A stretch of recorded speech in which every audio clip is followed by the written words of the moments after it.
met Terrance through the woman who used to cut Dylan's hair. I was over at her house and I saw a picture of him. And I asked her who was that hot guy in the picture, and she said, "Oh, that was her husband's brother." And I said, "Well, is he single? Can I meet him?" And he was coming over to their house on Memorial Weekend, and that's when I went back over and met him on Memorial Weekend. And yeah, and I can remember just Holly walking down the stairs, and it felt like the whole TV show or movie moment where the music just starts playing and everything is just going in slow motion. And here's Holly just walking down the stairs, the music going, my heart is just skipping a beat, and I'm thinking to myself, this is the woman right here. I'm going to marry her. And we just talked. I remember just talking for seemed like forever. I mean, for probably 6 or 7 hours. We were on the front step so long my rear end fell asleep. We sat on the cement that long, and I was like, we have to go do something. Because I was like, my whole lower half of my body was numb from sitting out there. I remember she had just cooked dinner, and she was washing the dishes, and I just remember her hands were just covered with soap suds. Mm-hmm. And I'm sitting there at the kitchen table, and I'm looking, and I'm fighting it, but I say I have my knee, took her soap sud covered hands into mine, and I just told her that she's my best friend, my inspiration. She gives me a pat on the back when I need it, and a kick in the rump when I need it. That's my everything right there. So I asked her, will you marry me? And she said, yeah. And ever since, I mean, my life has always been complete.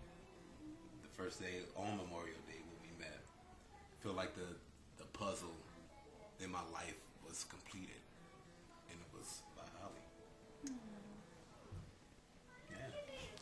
Yeah. Oh, wow.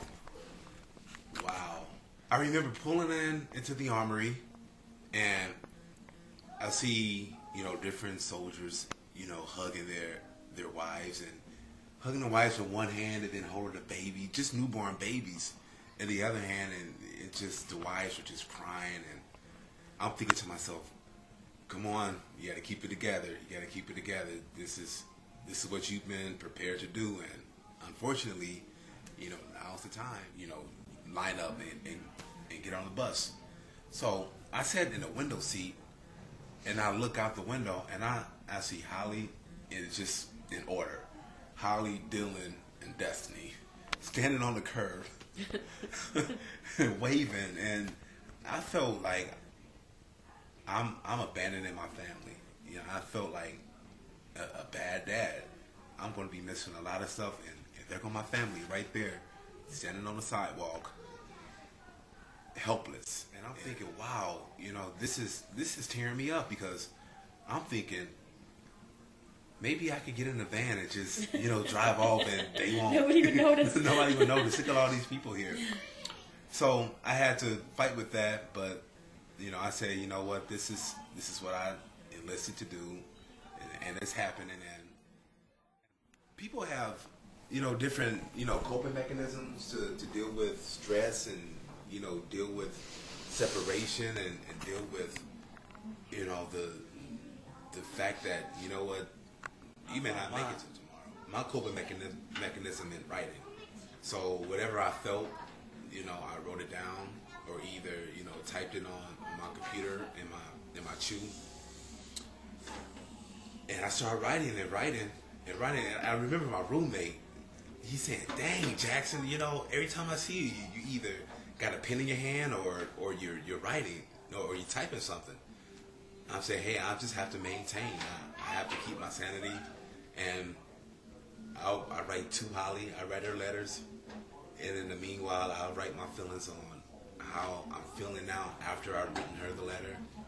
And next thing I know, I don't know, it was 150 or 200 pages of just things that I was feeling, and emotions, and how I took care of whatever stress I was encountering.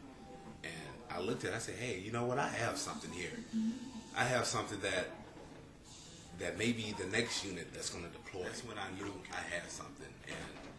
And my hope is that it could be used as a roadmap or a guideline to what you will face in any combat area, and what you will face being separated from someone you love. For once, I experienced it. For two, and I lived it. And what more advice do you need from someone who's lived it? So that's when I called home and I told Holly, I said, you know what, I'm writing a book. And the jovial, supportive wife she is, she said, let's do it. And then that's what happened.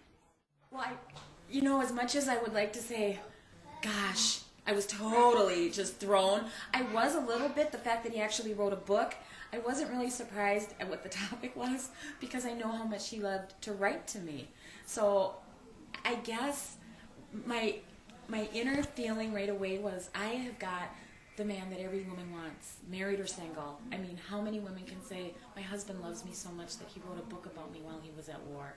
I don't think there's anybody else alive that could say that. So I felt really proud. I was so proud of him. I still am. Wow. Thanks. You're welcome.